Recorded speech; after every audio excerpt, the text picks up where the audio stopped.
Donc ce sont des pièges photo, c'est des appareils photo qui déclenchent au passage de ce qui passe devant. Donc ça peut être un animal, on espère la plupart du temps. Et en gros, ça fonctionne comment? Tu peux mettre, t'as des vidéos et des photos qui se déclenchent. Et donc tu peux faire des photos, la journée elles seront en couleur et la nuit elles seront en noir et blanc. Donc même la nuit tu as les animaux qui peuvent passer. En restant en place quelques jours, voire quelques semaines, les pièges vont révéler la présence d'animaux difficiles à apercevoir. Une fois ces pièges installés, Anne continue sa route sur les petits chenaux. À certains endroits, la terre commence à s'accumuler et à créer de véritables îlots. Les berges abritent des animaux étonnants qui semblent à un stade intermédiaire de l'évolution. Les périophthalmus ou poissons-grenouilles sont capables de sortir de l'eau.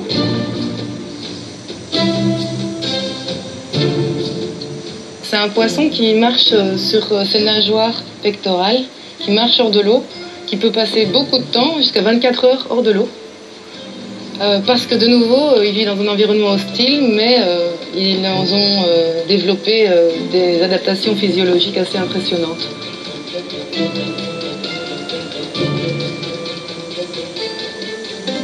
Ils doivent échapper à un prédateur, par exemple, quand ils sont dans l'eau, eh bien ils vont vraiment faire un peu comme les poissons volants en fait, à part que là, ils sautent vraiment par petits bonds sur l'eau. Aussi, ils creusent des terriers. Déjà un poisson qui creuse un terrier, c'est pas très classique. Et il le creuse et il a cette faculté de pouvoir stocker de l'oxygène dans sa bouche et d'amener ces bulles d'oxygène dans son terrier pour pouvoir à marée haute encore profiter de l'oxygène.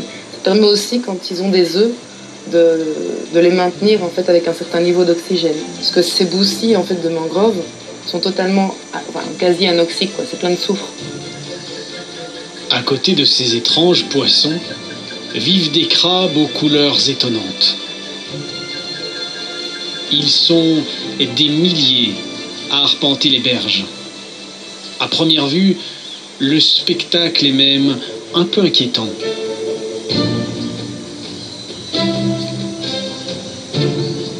Pourtant, ils se contentent la plupart du temps de filtrer le sable pour ne manger que des micro-organismes. Si tu vois, ils sont très actifs là pour le moment. Ils sont un peu détritifage, donc ils vont prendre la boue, le sable, et ils vont amener ça à leur bouche, ils filtrent, ils ramènent les particules et ils recrachent des petites boulettes de sable. Qu'est-ce qu'ils mangent? Ils trouvent un tout petit peu de choses à manger. Ouais. Ça. Ce qu'on appelle... donc tu as des détritus, en fait, de la matière organique qui s'est déposée ici à chaque marée haute.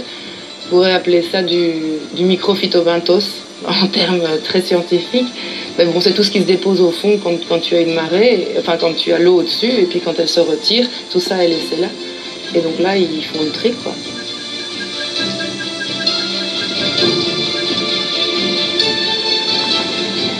Quelques jours plus tard, à la paillote qui lui sert de bureau, Anne branche les pièges photos qu'elle a récupérés. Les placer au bon endroit est extrêmement difficile, mais les résultats peuvent révéler des animaux qu'on voit rarement d'aussi près dans la végétation dense des mangroves. Les pièges photos nous aident à étudier des animaux que l'on ne voit pas nécessairement ou qu'on voit de loin mais jamais de près. Donc en plaçant les pièges photos dans des endroits où ils passent, il y a forte chance qu'on ait l'animal en train de faire un sourire à la caméra. Sur les derniers mois, il y a eu le singe, un singe qu'on avait déjà vu et qu'on voit de manière furtive quand on se déplace, mais qu'on n'avait jamais vu de près. Donc ce singe, c'est un Cercopithèque ascagne. Et puis il y a le vautour, un vautour palmiste, qui est très abondant ici, mais qui est protégé par la loi congolaise. Une bien belle moisson. Mais c'est un piège tourné vers l'eau qui va révéler les images les plus exceptionnelles, bien qu'il faille les décrypter. Ce mouvement furtif, c'est celui d'un lamantin qui vient respirer en surface. Un mammifère marin qui vit dans ces eaux tellement troubles qu'on ignore à peu près tout de cette espèce. Des images fugaces qui devront être confirmées pour certifier la présence des lamantins au parc marin des mangroves. Le bureau de Anne est basé sur une île entièrement recouvertes de coquillages. Ils sont tellement nombreux qu'ils rehaussent le niveau du sol, tapissé de ces coques nacrées. C'est le fruit d'une longue tradition. Les coquillages sont bouillis puis ouverts, enfilés sur des brochettes et amenés au marché voisin avant d'être vendus pour quelques francs congolais. Cette pêche est pourtant un travail de forçat.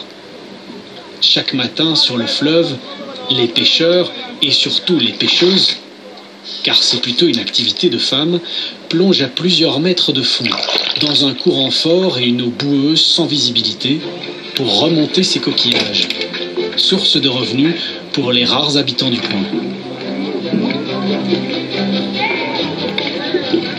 Les habitants des mangroves ne craignent pas pendant la pêche les crocodiles.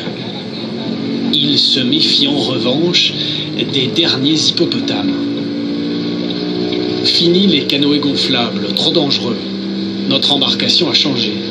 Car même en restant à distance, notre guide, Luis Ngeli, se méfie.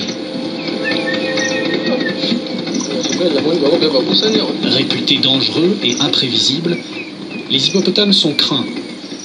Et le nom du grand mâle n'inspire pas la confiance. Mais sur le secteur, avec les tout derniers hippopotames du parc marin des mangroves, il serait encore 4 ou 5. On en voit au moins 2 qui passent de temps en temps la tête.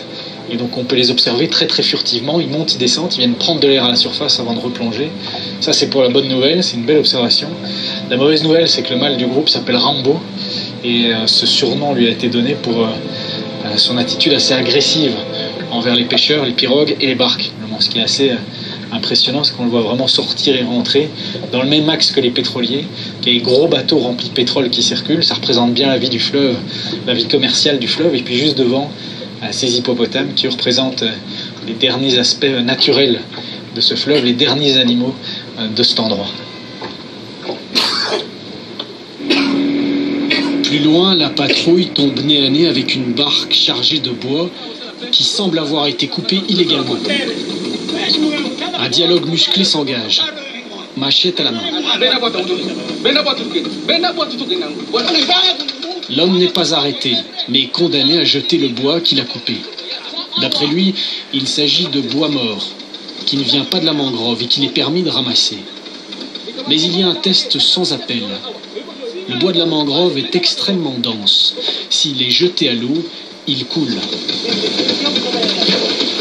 Ce qui est bien le cas cette fois-ci. Mais les arrestations sont peu nombreuses. Et les voleurs de bois rarement arrêtés. Les gardes ne sont que quelques-uns pour protéger cet immense territoire.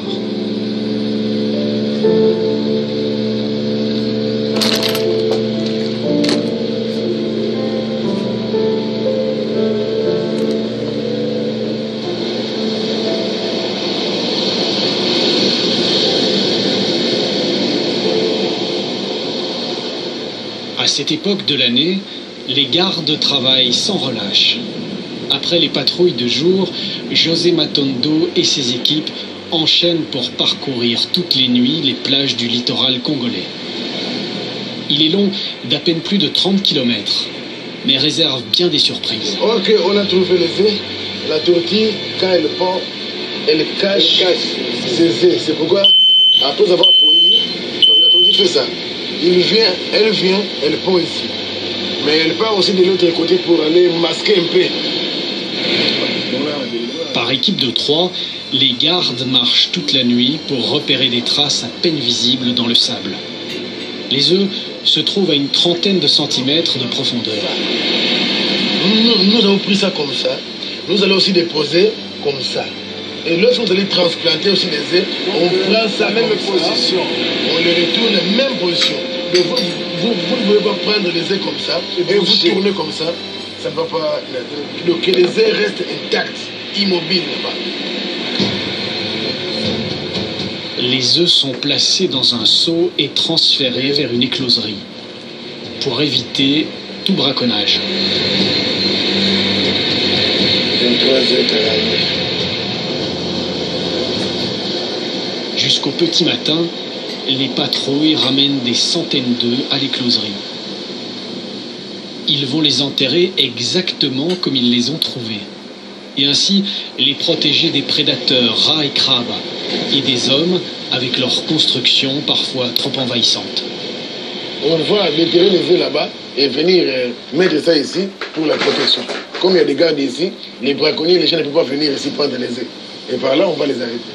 Puis quand les bébés vont sortir, on prend on les fait retourner à l'océan. Ici, les œufs sont aussi à l'abri des marées, car les constructions, parfois illégales, empiètent tellement sur la plage que les tortues n'ont plus de place où pondre. Trop proche de la mer, la ponte risque d'être noyée. En venant pondre, ces géantes à carapace sont aussi menacées par les filets de pêche aux mailles trop serrées. Les plages surfréquentées ne facilitent pas non plus la vie des quelques tortues qui s'y aventurent de jour. Cette tortue olivâtre a été surprise par l'arrivée du soleil. Mais heureusement pour elle, ce sont les gardes qui l'ont trouvée. Ils en profitent pour la mesurer et l'inspecter. Et ce n'est pas la première fois qu'elle est prise. Donc ici, particulier, plastron cassé. C'était une tortue qui était attrapée par les filets. Et c'est pourquoi elle a une blessure ici. Elle est plastron. Vous voyez comment ça se fait, comment ça bouge, donc, comment ça. Mais elle était attrapée par les braconniers et ils ont voulu tirer ça. Mais la tortue a échappé. Je sais que la tortue a échappé parce que rien à faire, ça ne peut pas faire comme ça.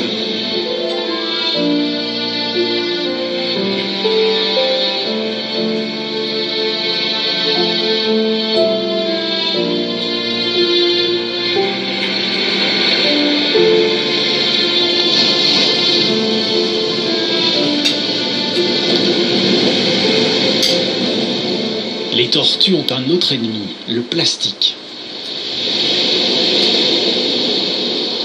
Elles confondent les déchets avec les méduses dont elles raffolent. Ingurgiter du plastique les met en danger de mort. Et des déchets, il y en a beaucoup.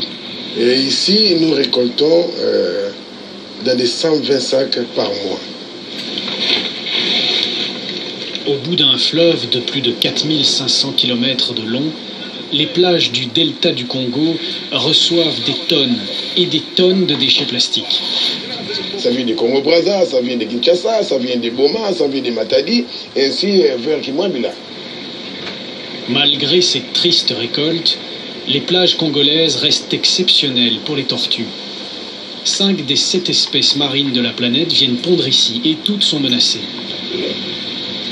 Une cinquantaine de jours après avoir été enterrés, les œufs de la tortue olivâtre ont éclos pendant la nuit. Chaque matin, au soleil ou sous la pluie, l'opération se répète. Les petites tortues d'à peine quelques centimètres sont conduites à l'océan par les gardes. Grâce à cette aide, elles ont déjà évité les prédateurs des plages, oiseaux et crabes. Minuscules face à l'océan, la lutte pour la survie va être terrible. Seule 1 sur 100 environ atteindra l'âge adulte.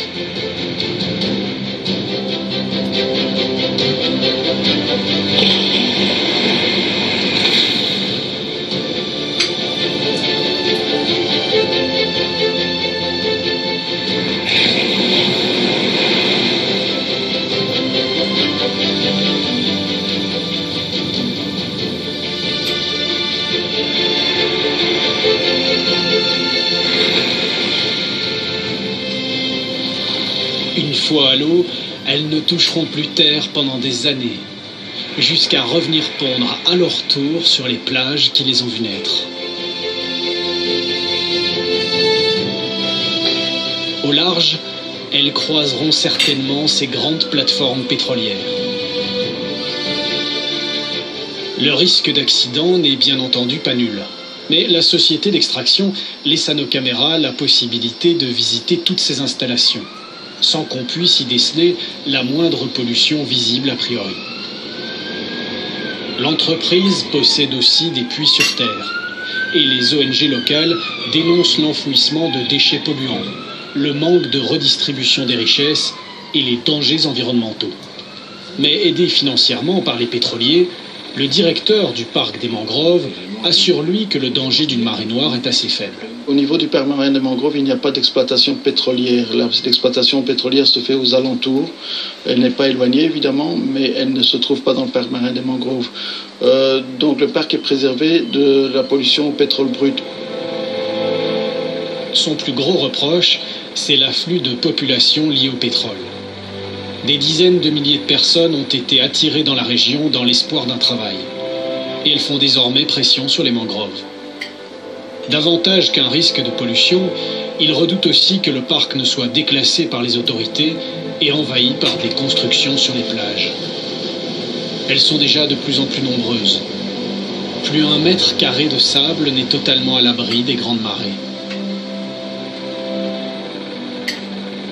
Notre expédition sur le fleuve Congo touche à sa fin. Mais une aventure exceptionnelle nous attend encore. Alors que la plupart des habitants et des observateurs doutaient même de leur existence, plusieurs lamentins ont été confisqués vivants. Saisis par les gardes, ces animaux inconnus de la science ont été abrités dans ce bassin et attendent d'être remis en liberté. Avant celle que vous voyez, il n'existait pratiquement aucune image de ces animaux dans le fleuve Congo.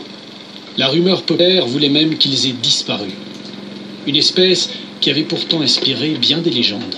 La famille des à laquelle appartiennent les lamentins sont les Sirénidés. Donc un peu la légende des sirènes viendrait notamment de ces animaux. Quand ils sortent de l'eau, quand les femelles en particulier sortent de l'eau avec de la végétation sur la tête, comme ça, on avait l'impression que c'était des femmes. Et puis comme elles ont une poitrine, bah forcément, on pensait que c'était des femmes poissons, quoi.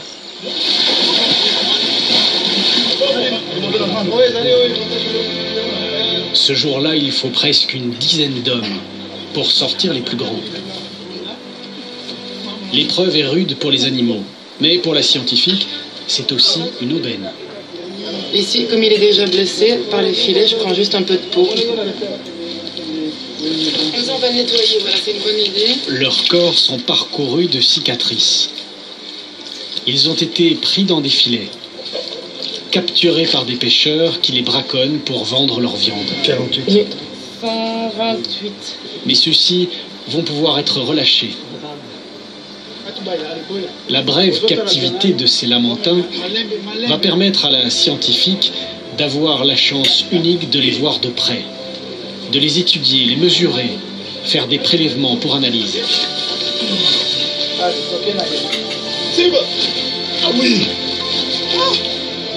Comme ce sont des mammifères marins, ils n'auront pas de mal à respirer hors de l'eau. Par contre, la chaleur et le manque d'humidité risquent de les tuer rapidement. Son souffle est chaud. Sans perdre de temps, ils sont embarqués. Et pendant tout le trajet, les gardes vont devoir les arroser continuellement.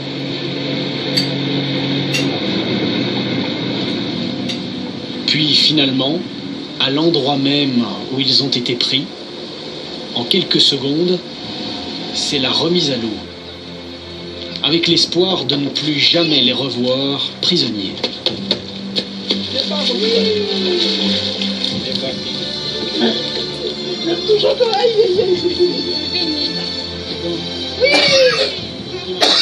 Sirènes du fleuve, îles de coquillages, tortues qui courent vers l'eau, poissons qui en sortent et marchent sur terre, crabes violonistes par milliers. Nous voici au terme d'une aventure et de découvertes fantastiques dans un milieu aussi beau que fragile, les mangroves. C'est ici que se terminent nos aventures et notre découverte des mangroves du fleuve Congo, un milieu exceptionnel, mais aussi particulièrement fragile. On estime qu'au niveau planétaire, de 30 à 50% des mangroves ont disparu ces 50 dernières années sous l'action des hommes. Et à ce rythme-là, les scientifiques estiment que malheureusement, avant la fin de ce siècle, il n'y aura plus une seule mangrove sur Terre. Vous trouverez beaucoup de compléments d'informations à ce sujet et des making-of de nos émissions sur notre site internet et notre notre page Facebook. Merci de nous avoir suivis et avec toute l'équipe du Jardin Extraordinaire, on se retrouve dès la semaine prochaine pour de nouvelles aventures.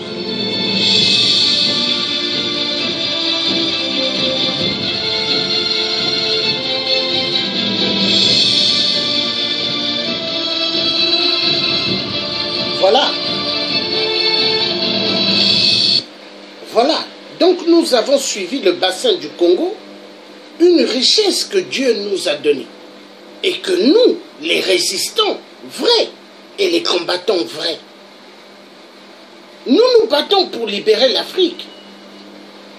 Et nous allons protéger nos biens, le bassin du Congo, nos forêts.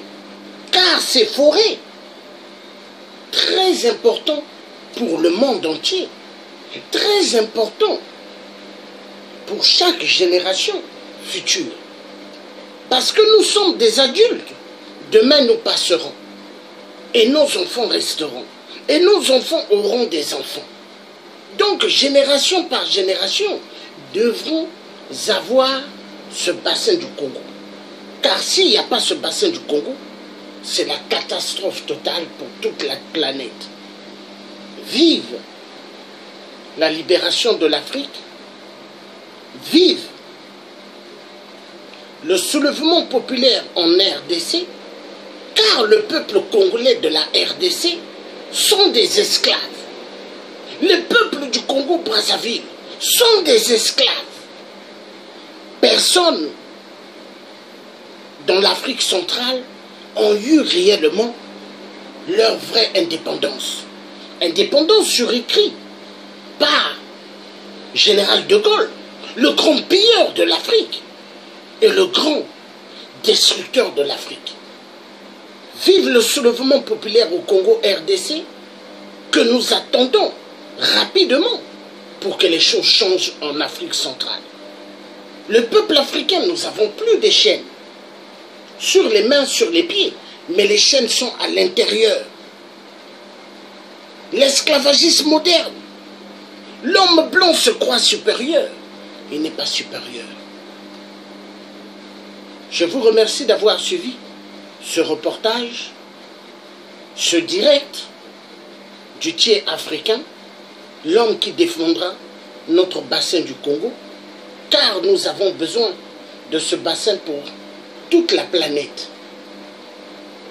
Vive ce direct. Maintenant, pour clôturer, nous allons écouter « Mon Afrique n'est pas pauvre ».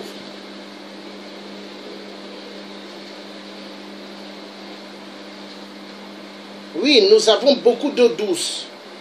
Oui, oui, ça c'est vrai. Je vais lire ce que le frère, le parent Armand a écrit.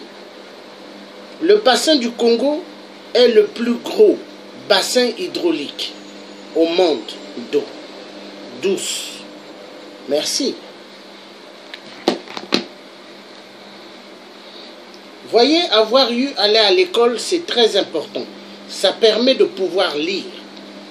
Imaginez celui qui n'est pas là à l'école. Il ne pourra pas lire. Très, très important. Voilà, nous allons écouter pour clôturer.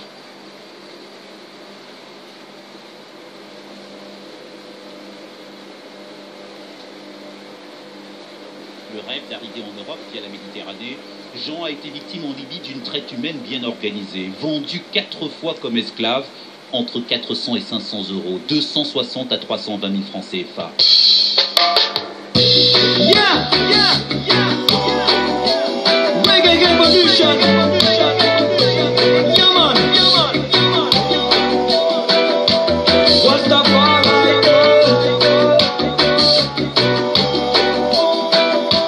What's the fire? Une fois de plus, capitaine Lucina dit qu'elle nous guette au you. De là, c'est I bless. Que cette épée de Damoclès s'éloigne de tes enfants emprisonnés et humiliés. Africa long yes. Même si la situation nous blesse, on me l'a raconté souvent comme histoire. Et là c'est une réalité. À cause de ma couleur de peau, ils font de moi un sous-homme. Vendu aux enchères, je détiens une marchandise. Quelques dollars, voilà le prix qu'ils posent dessus ma tête. Quand je vais les raisonner, ils me font comme de la merde. Mais ça se font violer. Traité comme du bétail, trimballé de gauche à droite. On se croirait dans un rêve. Maltraité, tabassé, torturé, liquidé, racketté, oublié. On n'entend même plus parler. Que fait la Ligue des droits de l'homme? Dites-moi c'est quoi son rôle? Où sont passés tous les médias? Que font les politiques? Système capitaliste, à chacun son profit. Dirigeants pourris, ce sont les faibles qui subissent. Aïe aïe aïe aïe aïe aïe, ça me fait mal. Ça me fait mal. Ça me fait mal. Toutes ces atrocités, ces crimes contre l'humanité. Ça me fait mal. Ça me fait mal. Ça me fait mal. Toutes ces atrocités, ces crimes contre l'humanité. Réduit en esclavage, c'est le destin qui m'attend. Jeune Africain qui prend la route de l'aventure pour sa survie. Dirigeants corrompus, les conséquences nous assomment. Nos droits sont sacrifiés, obligés de faire le monde. On ne veut plus rêver nos vies. On veut toucher nos rêves, toucher la liberté, retrouver le goût de vivre. C'est pour venir en aide à nos familles qu'on veut partir, prenant tous les risques sur la Méditerranée. On ne vous a rien demandé, on n'est que des passages. Pourquoi nous retenir chez vous en nous terrorisant? Je m'adresse à vous, racistes et négrophobes. Vous profitez de notre envie de voyager pour faire de nous la cible. Vous ouvrez les cicatrices, réveillez les souvenirs de toutes ces blessures du passé qu'on n'a jamais oublié. Je suis fier de mes origines, quelle que soit la réalité, quels que soient tous vos regards. Moi je remets ma vie à terre. Ça me fait mal. Ça me fait mal. Ça me fait mal. Toutes ces atrocités, ces crimes contre l'humanité. Ça me fait mal. Ça me fait mal. Ça me fait mal. Toutes ces atrocités, ces crimes contre l'humanité. Claudicia, what the fuck I say? El Queen, dibbly dibbly dibbly dibbly dibbly da da. Spec music, what da da da da. Mr. Messi, Sultan Oshimine, je remets ma vie à Jah. Voilà, comme la chanson a dit, je remets ma vie à Dia, donc nous devons remettre tout au bon Dieu. Car nous sommes que des passagers dans ce monde de turbulence. Vive la libération du Congo RDC pour que toute l'Afrique sorte du calvaire. L'Afrique centrale et le reste de tout le continent, nous devons être bien le peuple noir. Ingeta. Bye bye. Bonne soirée.